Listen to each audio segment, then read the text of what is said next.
안녕하세요. 오늘도 사연 살롱을 찾아주셔서 감사합니다. 남편과 함께 커피 사업을 하고 있는 40대 여성이에요. 얼마 안 되는 인생을 사는 동안 잊을 수 없는 순간이 몇 번 있었어요. 좋은 일이었다면 좋겠지만 안타깝게도 저희 부부에게는 가슴에 사무치는 상처가 된 순간이었죠. 하지만 그로 인해 우리 가족은 똘똘 뭉치게 되었어요. 세상에 믿을 건 우리 가족밖에 없다는 걸 알게 되었으니까요. 지금이야 웃으면서 말할 수 있지만 한때는 정말 속으로 피눈물을 흘리며 어금니 꽉 깨물고 버텨야 했어요. 언제고 반드시 받은 대로 갚아주겠다는 생각을 하면서요. 그리고 15년이 지난 지금 우리 부부는 우리 눈에서 피눈물을 뽑은 인간들한테 제대로 복수할 수 있었어요. 그래서 이렇게 사연도 보내게 되었습니다. 저는 어릴 때 딱히 부족할 거 없이 자랐어요. 대단히 잘 사는 집은 아니었지만 중산층 가정이었기에 그럴 수 있었죠. 아빠는 평범한 회사원이었고 엄마는 옷가게를 하셨었는데 규모가 꽤 커서 아빠 월급의 2배 정도는 거뜬히 벌고 계셨죠. 그때만 해도 수입 의료가 들어오지 않던 때라서 남대문 도매시장에서 물건을 떼어다가 라벨 작업을 해서 팔곤 했었는데 그러다 90년대 중후반이 되면서 상황이 급격히 변하게 되었어요. 수입 의료 브랜드가 물밀듯이 들어오고 대기업에서 젊은 층을 겨냥한 의류 브랜드를 앞다퉈 론칭하면서 시장 옷을 파는 저희 엄마 가게는 매출이 하루가 다르게 떨어졌거든요. 지나고 보니 그때 그런 변화에 발빠르게 대응해야 했다는 걸 알게 됐지만 당시엔 시장의 변화를 읽어내지 못했어요. 엄마는 오히려 가게 리모델링과 확장을 하며 변화를 꾀하셨고 그러면서 은행에서 많은 대출을 받으셨어요. 하지만 다들 아시죠? 90년대 말에 우리나라에 어떤 일이 있었는지를요. 안 그래도 어려운 상황에 IMF까지 겹치면서 저희 집은 급속도로 무너져 내렸어요. 거기에 매출은 전보다 못한데 은행 이자는 하루가 다르게 높아지고 그 이자를 감당하지 못해서 사채까지 끌어다 쓰게 되었거든요. 하지만 엄발에 오줌 누기일 뿐이었어요. 결국 엄마가 도매시장에서 물건을 사입하며 사용했던 가게 수표가 부도 수표가 되면서 주변 상인들한테까지 피해를 입히게 되었고 그걸 또다시 사채로 틀어막는 악순환이 이어졌어요. 엎친 데 덮친 격으로 아빠마저 회사에서 정리해고를 당하면서 더 이상 버틸 수가 없게 된 거예요. 집도 가게도 심지어 아빠 퇴직금까지 모조리 날아가 버린 거죠. 거기에 사채비까지 남게 되었고요. 정말 순식간이었어요. 엄마 아빠가 10수년을 일궈놓은 가게가 무너진 것 말이죠. 당장 살 집도 없었던 차에 아빠 지인분이 컨테이너를 빌려주셔서 우리 세 식구는 그곳에서 살 수 있었어요. 버스 정류장까지 가려면 30분가량 걸어 나가야 하는 외진 곳에 위치한 컨테이너였지만 당장 갈 곳 없던 우리 가족에게는 감지덕지한 곳이었어요. 엄마 아빠는 사채빚을 갚기 위해 밤낮 없이 일을 하셨어요. 대학생이던 저 역시 휴학을 하고 아르바이트를 하며 돈을 벌기 시작했고요. 세 사람이 쉼없이 벌어댔지만 무시무시한 사채이자를 갚는 데 급급했어요. 그렇게 3년을 죽어라 벌어서 갚은 끝에 드디어 사채의 늪에서 벗어날 수 있었죠. 그제야 저는 복학을 할 수 있었고 이듬해 정들었던 컨테이너를 떠나 시내에 있는 월세집으로 이사할 수 있었어요. 대학 졸업만 하면 취직을 할 수 있을 줄 알았던 저는 IMF 여파로 더욱 거세진 취업 전쟁 속에서 쉽게 살아나가지 못했어요. 취업은 안 된 채 아르바이트만으로 생계를 유지하는 날이 이어졌어요. 재학 중에 가정 형편 때문에 휴학도 길게 한 탓에 나이가 많아서 그런 거였는지 스펙이 부족해 그런 건지 결국 저는 제 전공을 살려 취업하는데 실패하고 말았어요. 그리고는 전공과 상관없는 요식업계에 취업하게 되었어요. 제가 아르바이트를 하던 패밀리 레스토랑에서 매니저님이 추천을 해주셔서 정직원이 되었거든요. 이런 말 하기 그렇지만 처음엔 좀 창피했어요. 대학 동기들은 어쨌든 전공 살려서 기업에 취직을 했는데 저만 아르바이트를 전전하다가 전공과 전혀 상관없는 레스토랑에 취직을 한 거니까요. 그래서 동기들 모임에도 안 나갔어요. 나가봐야 속만 쓰릴 게 뻔했거든요. 그러다 보니 일에만 집중하게 되었고 업무 능력을 인정받으면서 일할 수 있었어요. 그러면서 저를 정직원으로 추천해준 매니저님과 가까워지게 되었죠. 저보다 4살 위인 매니저는 고등학교를 졸업하고 바로 취업을 한 사람이었어요. 처음엔 저처럼 아르바이트로 시작해서 1년 뒤 정직원이 되었고 매니저 자리까지 올라온 사람이었죠. 학벌은 없었지만 워낙 부지런하고 일을 잘하는 사람이었어요. 매니저라고 하지만 허드렛 일도 마다 않고 말단 직원들보다 일을 많이 했어요. 그러니 직원들 사이에서도 인기가 좋았죠. 잘생긴 얼굴은 아니지만 옷차림이 늘 깔끔하고 행동이 단정해서 은근히 눈길이 가는 타입이었어요. 그래서 내심 신경을 쓰고 있었는데 하루는 매니저님이 저녁 때 시간이 있냐고 묻더라고요. 휴무일 전날이라서 그냥 집에 가는 게 아쉬웠는데 잘됐다 싶었어요. 게다가 평소 매니저님한테 마음이 있었기 때문에 더없이 좋은 기회라고 생각했어요. 그렇게 단둘이 종로에 있는 이자카야에서 술을 마시게 됐는데 정작 먼저 손을 내밀었던 매니저님이 별 말도 않고 뚱한 환한 표정으로 술만 마시지 뭐예요. 이건 또 뭔가 했죠. 늘 당당하고 듬직하던 사람이 단둘이 마주보고 앉아있으니 이렇게 작아 보일 수가 없었어요. 내가 아는 그 매니저가 맞나 싶을 정도로요. 그 모습에 괜히 심통이 난 저는 제 앞에 술잔을 비운 뒤 이렇게 말했어요. 별로 하실 말씀 없는 것 같은데 그만 일어날게요. 잘 마셨습니다. 가방을 들고 자리에서 일어나려는데 그때 매니저님이 제 손목을 붙잡았어요. 저기 괜찮으면 좀 더 있다가요. 내가 할 말이 있는데 이런 건 처음이라 좀 떨리네요. 술을 마시면 나을까 했는데 정신만 더 멀쩡해지는 것 같고. 알고 보니 너무 떨려서 그랬던 거더라고요. 손에 든 술잔을 한 번에 원샷한 매니저님은 입술을 달착거리다가 드디어 입을 열었어요. 내가 연애를 해본 적이 없어서 많이 서툴 거예요. 국민학교 이후로 남중남고만 나온 데다 형제도 위아래로 남자 형제들밖에 없어요. 그래서 여자는 잘 몰라요. 그러면서 초조한 눈으로 저를 빤히 보는 거예요. 그래서 어쩌라는 거냐고 묻고 싶었지만 진심을 다해 말하는 매니저님이 너무 안쓰러워 보이기도 하고 귀엽기도 해서 뒷말이 이어지기를 기다렸어요. 그랬더니 경화씨, 나랑 결혼할래요? 아니, 그게 아니라 먼저 한번 만나고 괜찮으면 결혼도 하고 정 아니면요? 한번 만나보고 아니면 어떻게 할까요? 거기서 끝내요? 아니, 그건 좀 가위바위보도 3세판인데 한번 만나보고 아니다 싶으면 2번, 3번 만나보고.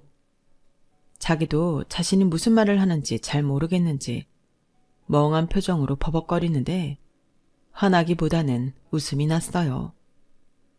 연애 경험도 없는 사람이 얼마나 용기를 내서 이 자리를 마련했나 생각하니 거절을 못하겠더라고요.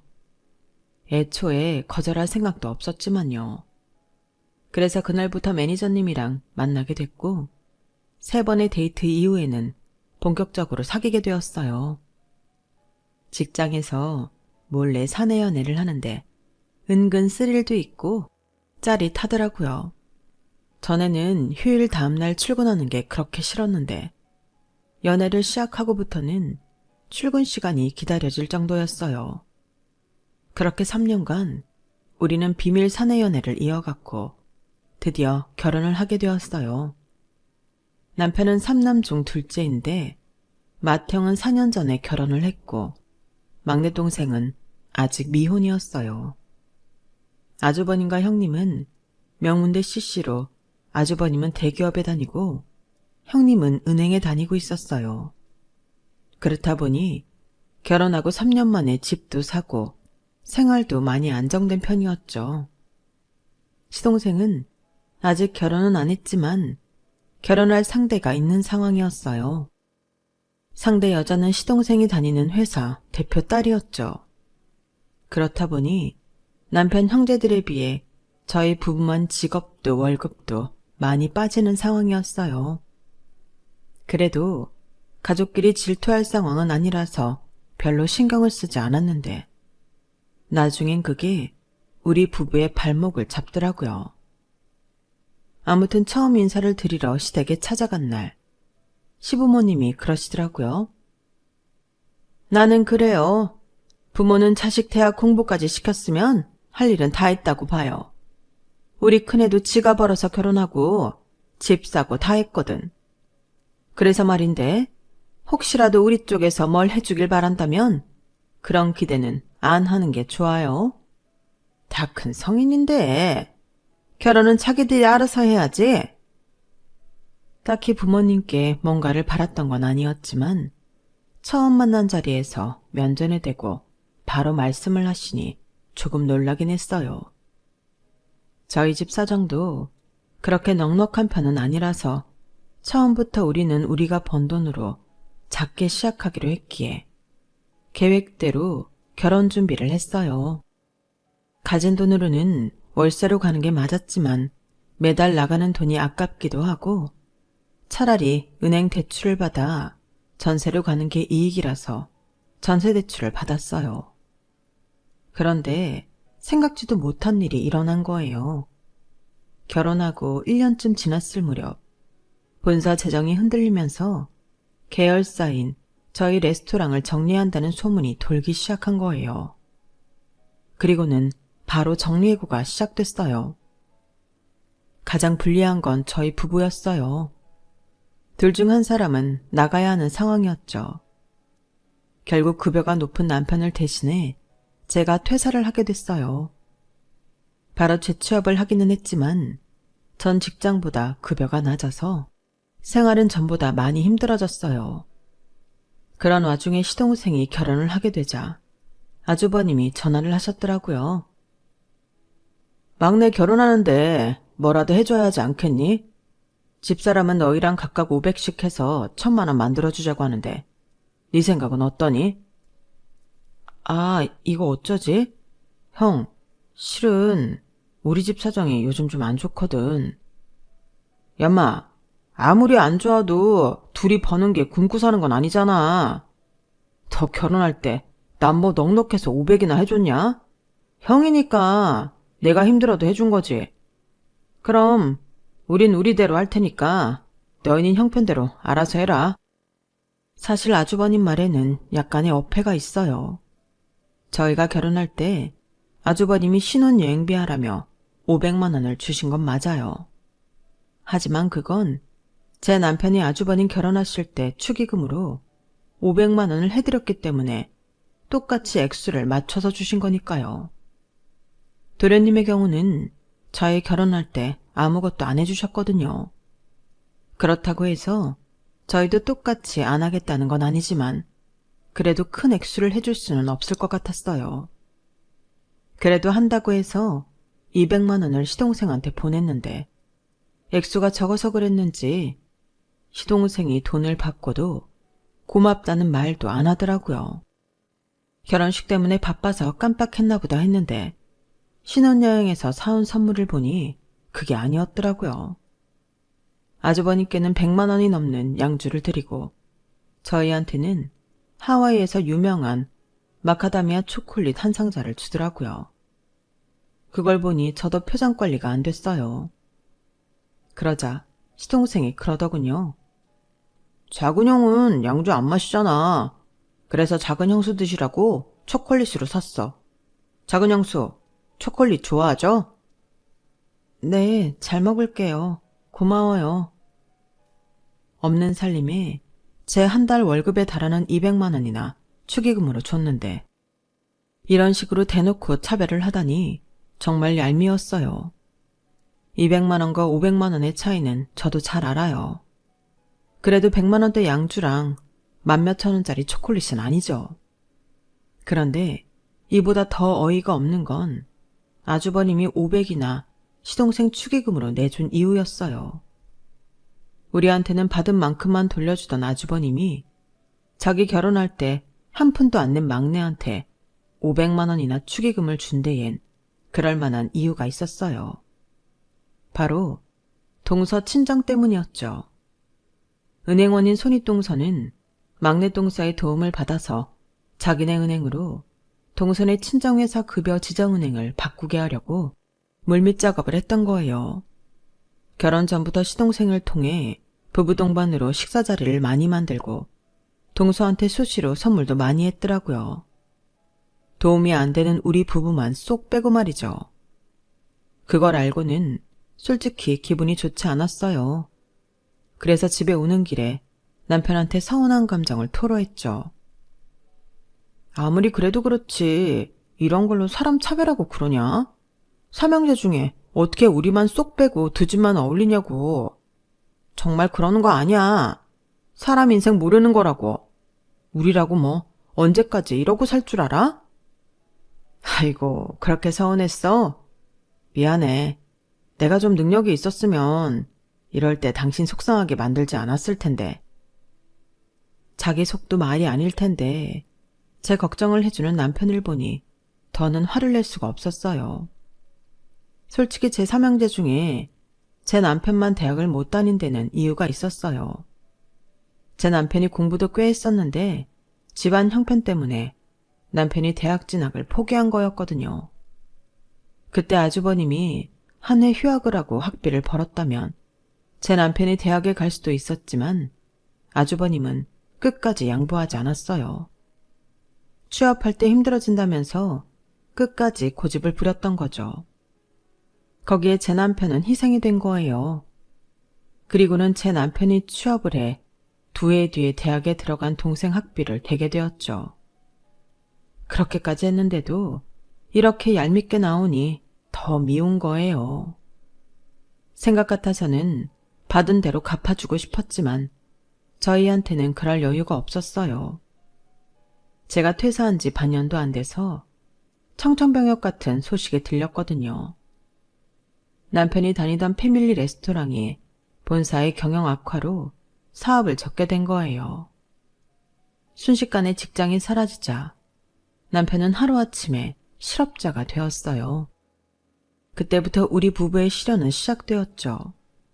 하필 그때 저는 임신 3개월 차라서 7개월 뒤에 태어날 아이 걱정과 더불어 매달 들어가야 할 은행 대출 이자와 생활비, 그리고 그 외의 비용을 감당하기 어려워진 거예요. 그런데도 시부모님은 매달 드리던 용돈이 밀리자 바로 전화를 하시더라고요.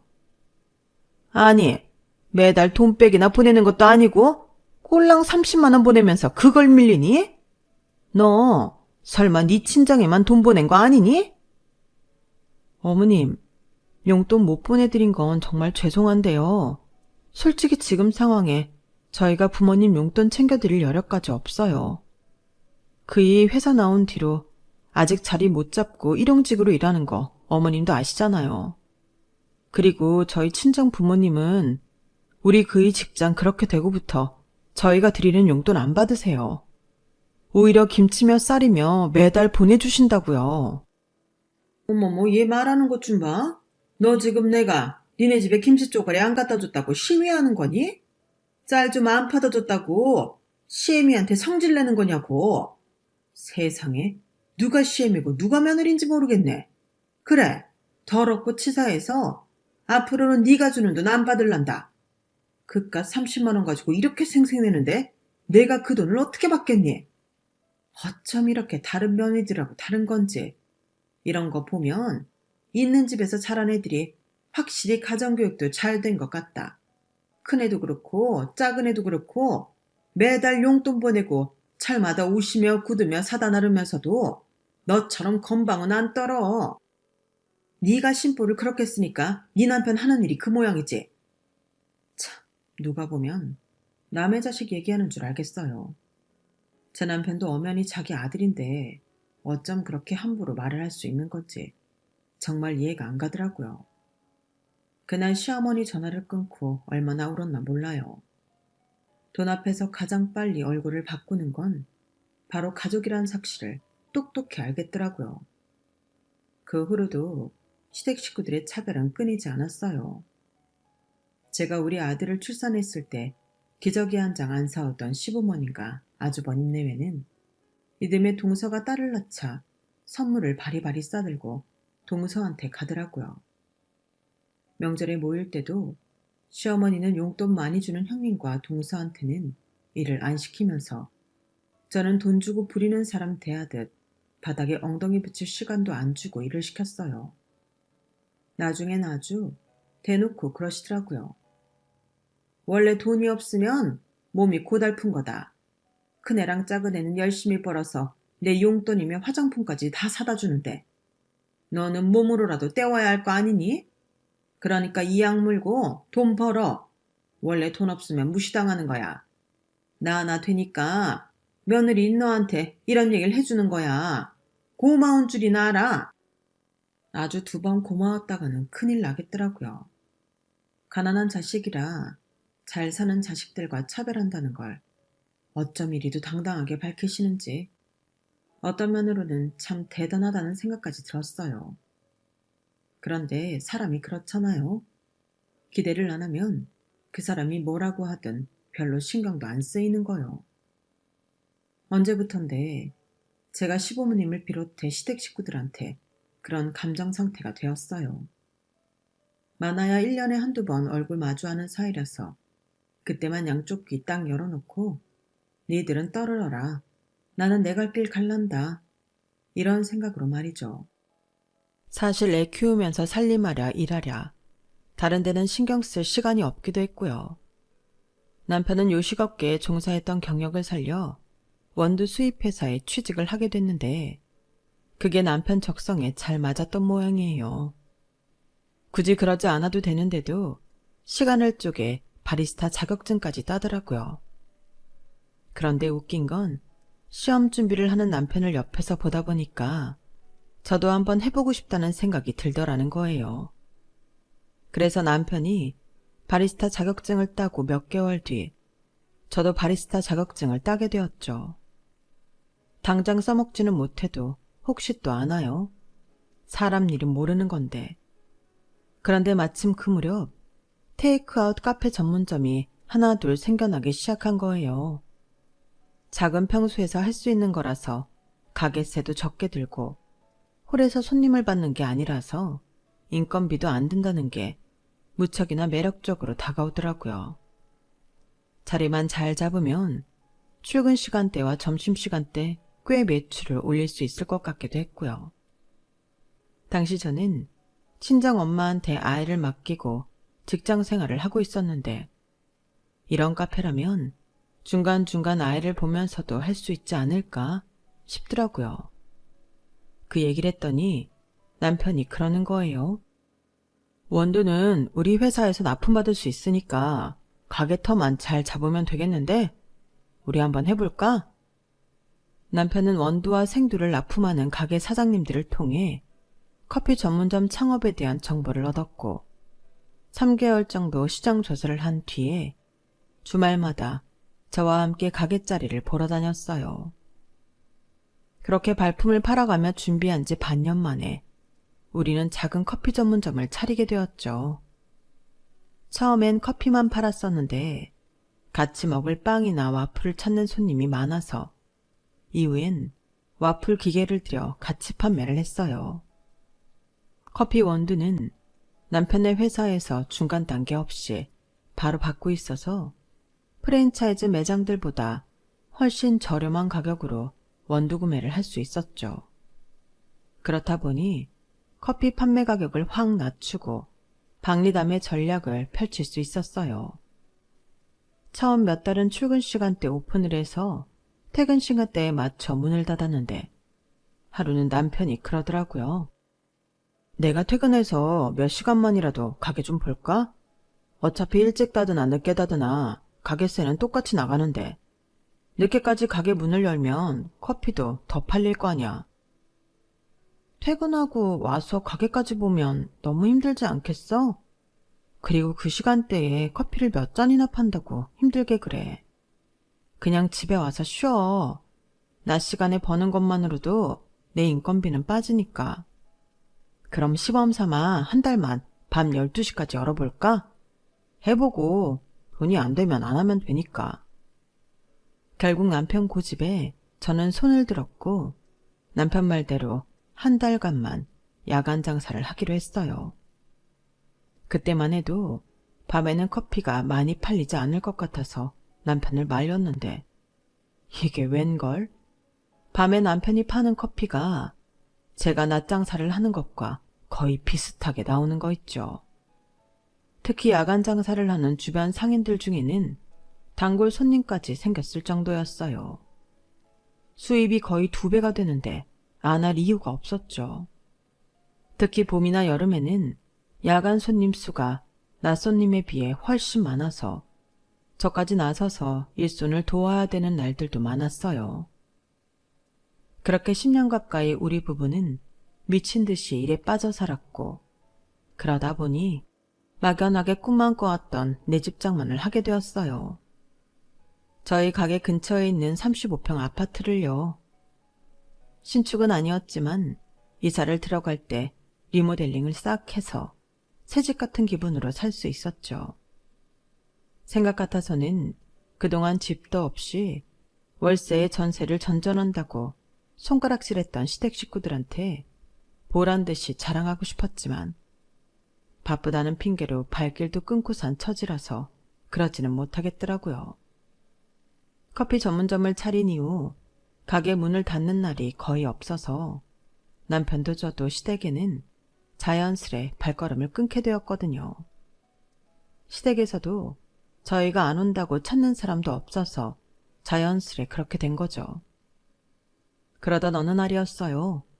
그날은 손님이 많아서 남편을 도와 밤 장사를 같이 하고 집에 돌아오는 길이었는데 남편이 뜬금없이 시동생 얘기를 꺼내더라고요. 성준이 말이야. 아까 낮에 회사로 전화했더라고. 도련님이 웬일로? 왜? 장인어른이 회사라도 물려준다고 그랬대? 도련님은 자랑할 게 있을 때만 자기한테 전화하잖아. 그러자 남편이 피식 웃더니 그러는 거예요. 그게 아니라 이혼한다나 봐. 그 녀석이 바람을 폈던 모양이야. 재수씨가 그러 알고는 집에서 나가라 그랬대. 회사에서도 나오게 된 모양이고. 아무래도 장인회사니까 다니기 좀 그랬겠지. 웃겨 정말. 돈 많은 와이프 덕에 팔자 고쳤다고 자기한테 그 자랑을 하더니 지 복을 지가 찾네. 그래서 당신한테 뭐라 그랬는데? 설마 돈 빌려달래? 맞구나. 어머, 진짜 양심도 없어. 지가 우리한테 어떻게 했는데 이제 와서 돈 빌려달란 소리를 해? 그래서 빌려준다 그랬어? 아니, 나한테 돈이 어딨어. 집 사느라 영혼까지 탈탈 털었는데. 난 없으니까 형한테 부탁해보라 그랬지. 근데 이미 형한테 말했다가 거절당했던 모양이더라고. 몇 번 돈 얘기했더니 형도 형수도 이젠 지 전화를 안 받는다네. 그런 사람들인 거 몰랐대? 쌤통이다. 암튼 당신 앞으로도 절대 돈 빌려줄 생각하면 안 돼. 그랬다간 봐. 당장 나랑 이혼이야. 그날 시동생한테 전화가 왔었다는 얘기를 듣고 내심 걱정이 됐어요. 돈 없다는 남편의 말에 시동생이 순순히 포기할 위인이 아니란 걸 알고 있었으니까요. 막내라서 그런가 형들한테 들러붙고 뜯어먹는 거 하나는 기가 막히게 잘하거든요. 그런데 아니나 다를까 며칠 뒤 주말에 시아버지가 가게로 찾아오셨더라고요. 시동생까지 함께요. 주말이라서 남편과 함께 가게를 보고 있었는데 아버님과 시동생이 제가 있는 걸 보고는 살짝 눈치를 보시더라고요. 딱 보니 저 없는 시간에 찾아와 남편한테 돈 얘기를 꺼내려고 했던 것 같았어요. 그걸 알고도 제가 자리를 비켜줄 리 없죠. 그러자 시동생이 잠깐 밖에 나가서 얘기 좀 하자며 제 남편을 끌어당기더라고요. 그래서 제가 딱 잘라 말했어요. 그럴 거 없어요. 여기서 얘기하세요. 의자도 있고 커피도 있는데 굳이 돈 버리고 다른 가게 가서 차 마실 일 있어요? 왜? 내가 들으면 안 되는 얘기예요? 그런 거면 아예 하지 마세요. 당연히 안 되는 일일 테니까. 애미야, 못 본 사이 너 아주 맹랑해졌다. 어디 남자들 일에 끼어들어? 아버님, 오늘 여기 오신 이유 돈 얘기하려고 오신 거잖아요. 제가 틀렸나요? 저희 집 돈은 이랑 제가 공동으로 벌어서 공동으로 관리하고 있어요. 그러니까 한쪽이 마음대로 운영할 수 없다고요. 뭐 돈 얘기하러 오신 게 아니라면 제가 자리 피해드릴게요. 도련님, 어떻게 할까요? 그러자 시동생은 한숨을 푹 쉬더니 돈 얘기하러 온 게 맞다고 하더군요. 그러자 아버님이 대뜸 끼어들어서 그러시는 거예요. 듣자 하니 얼마 전에 아파트를 샀다면서. 그래서 말인데 니들 아파트를 담보로 1억만 빌려다오. 이 녀석이 돈 한 푼 없이 이혼당하고 나와서 당장 먹고 살 길이 없잖니. 1억이면 이런 가게 하나쯤은 할 수 있을 거 아니니. 죽어가는 사람 살린다 생각하고 니들이 힘 좀 보태라. 아버님, 그건 안 되겠는데요. 저희들 힘들 때는 도움은커녕 가난하다고 무시하고 따돌리셨잖아요. 저요, 귀머거리 아니에요. 그간 못 듣고 몰라서 가만히 있었던 거 아니라고요. 어머님 아버님 그동안 저희만 빼고 아주버님네랑 도련님네랑만 데리고 해외여행도 다니시고 골프도 치러 다니셨던 거 다 기억한다고요. 좋을 땐 우리만 빼고 사시다가 힘들어지니까 저희한테 아버님 막내 아들 떠넘기시면 곤란하죠. 그 사업자금 아버님이 대주세요. 아니면 잘난 큰아들한테 해주라고 하시든가요. 왜 자식 취급도 안 하던 제 남편한테 와서 이러세요? 내가 해줄만 하면 해줬겠지. 당장 우리 집도 은행에 담보로 잡혀 있어서 대출 받아줄 돈이 없어. 내 퇴직금이야. 네 시어머니랑 내가 먹고 살 돈인데 그걸 빼줄 수도 없고.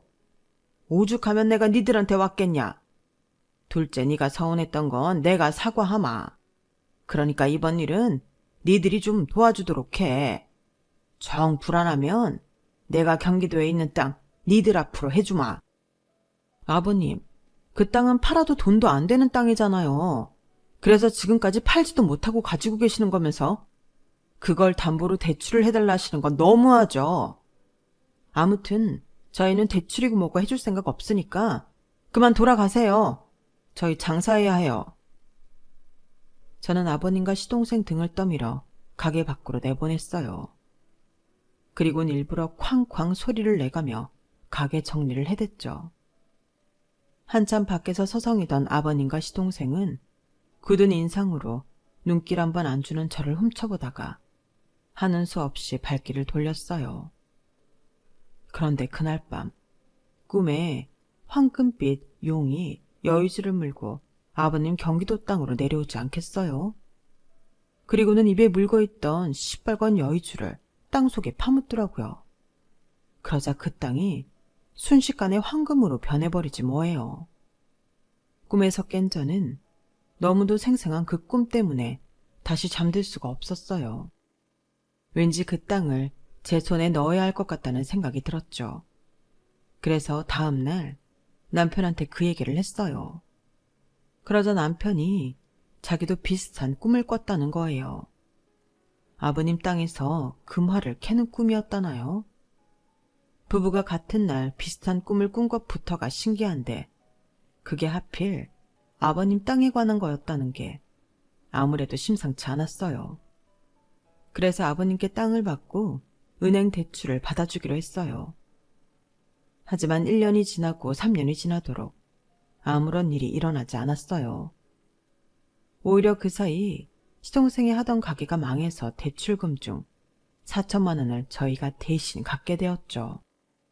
꿈 때문에 돈만 손해봤다 생각했는데 6년이 지난 어느 날 아버님한테 받은 땅 주변이 신도시 건설과 맞물려 개발이 된다는 기사가 뜬 거예요. 그래서 남편과 함께 아버님 땅 근처 부동산에 가서 시세를 알아보았어요. 그랬더니 세상에 5억이 훨씬 넘더라고요. 그런데 여기서 아직 한참 더 오를 거라면서 팔지 말고 몇 년 더 묵히라고 하더라고요. 그 말을 듣고 우리 부부는 땅을 팔지 않고 손에 쥐고 있었어요. 그리고 3년 전 봄, 그 사이 땅값은 무려 10배가 올라서 50억가량이 되었지 뭐예요. 4천만 원 대출금 갚아주고 50억을 번 셈이었죠. 그 소식을 들은 시댁 식구들은 불이 나게 저희 집으로 달려왔어요. 아버님은 당장 땅을 돌려달라고 생떼를 쓰셨고 아주버님과 시동생은 삼형제가 똑같이 나눠 가져야 된다고 목소리를 높이더군요. 어머님은 마침 저를 땅도둑처럼 몰아세우셨고요. 아주 가관도 아니었어요. 도대체 왜들 이러세요? 왜 남의 땅에 그렇게들 관심이 많으시냐고요? 저요, 이 땅 아버님한테 사기쳐서 받은 거 아니에요. 도련님 가게 차리는데 저희 집 담보로 1억 대출해준 대가로 받은 거라고요. 대출만 받아줬나요? 도련님이 안 갚은 4천만 원도 우리가 대신 갚았어요. 그 당시 땅값이 1,000만 원도 안 됐던 거 아버님도 기억하시죠? 그러니 제가 3천만 원이나 손해보고 받은 땅이 10배가 되든 100배가 되든 내 땅이라는 거엔 변함이 없다고요. 그러니까 남의 땅에 침 흘리지 말고 다들 돌아가세요. 아니 형수님, 가족끼리 정말 이럴 거예요. 남도 이렇게는 안 하겠어요. 그러자 남편이 시동생 말을 자르며 끼어들었어요. 가족? 우리가 언제부터 가족이었냐? 나랑 이 사람 지금까지 당신들 앞에서 가족 대접 받은 적이 단 한 번도 없어. 거지 새끼 취급은 받았어도. 그래도 살다 보니 이런 날이 다 오네. 당신들이 우리 집에 돈 구걸하러 오는 날 말이야. 형, 우리가 언제 형이랑 형수를 거지 취급했다고 그래. 가족이니까 편해서 좀 실수를 했던 거지. 난 정말 나쁜 뜻은 없었어. 실수요? 어머. 도련님, 입은 삐뚤어져도 말은 바로 해야죠. 그게 어떻게 실수예요? 당신들이 언제 우리 부부를 가족 대접이나 해줬어요? 그래놓곤 이제 와서 땅값 올랐다니까 득달같이 달려와선 부모 형제 타령들을 해요? 우리가 돈 없을 땐 거들떠도 안 보던 사람들이 어쩜 이렇게 양심이 없나 몰라. 저요, 남한테 받은 건 확실히 돌려주는 사람이에요. 그런데 당신들한테는 좋은 걸 받은 기억이 하나도 없네요. 가난하다고 멸시와 조롱받은 것밖엔 아무 기억이 안 난다고요. 그러니까 험한 꼴 당하기 싫으시면 조용히 돌아가세요. 혹시나 해서 하는 말인데 앞으로도 우리 집에 찾아와서 가족이니 뭐니 되도 않는 소리 짓거리면 나 그땐 정말 머리에 꼭 꼽는 수가 있어요. 미친년 칼춤 보고 싶으면 어디 한번 해보라고요. 그동안 가슴에 꼭 끌어안고 살았던 서름을 한 번에 터뜨린 저는 시댁 식구들을 우리 집에서 내쫓았어요. 언제고 반드시 받은 대로 대갚아주겠다는 결심은 이렇게 10수년이 지난 지금에서야 실현이 되었답니다. 현재 저희 부부는 땅을 팔고 받은 돈으로 경기도에서 커피 전문점을 크게 하고 있어요. 이제는 정직원도 3명이나 두고 아르바이트생도 쓰면서 운영을 하고 있죠. 남편은 기왕 시작한 거 제대로 커피 사업을 해보겠다고 근처에 커피 공장을 짓고 있는데요. 그게 완공이 되면 직접 생두를 사다가 로스팅까지 해서 판매할 예정이랍니다. 가난해서 형제들한테마저 외면당하던 우리 부부는 힘든 시간을 서로 의지하면서 살아왔고 마음속으로만 품었던 복수도 할 수 있었어요. 지금 이 순간 혹시 저희 부부처럼 힘겨운 시간을 보내는 분들이 계시다면 끝까지 용기 잃지 마시고 버텨보세요. 그러면 그 끝에는 웃는 수가 있는 순간이 반드시 있을 겁니다. 저희 부부가 그랬던 것처럼 말이죠. 지금까지 제 사연을 들어주셔서 감사합니다. 건강하시고 항상 행운이 가득하길 바랍니다. 여러분, 사연 댓글에 응원과 현명한 조언 부탁드려요. 좋아요와 구독은 저에게 큰 힘이 됩니다. 오늘도 좋은 일 가득하세요.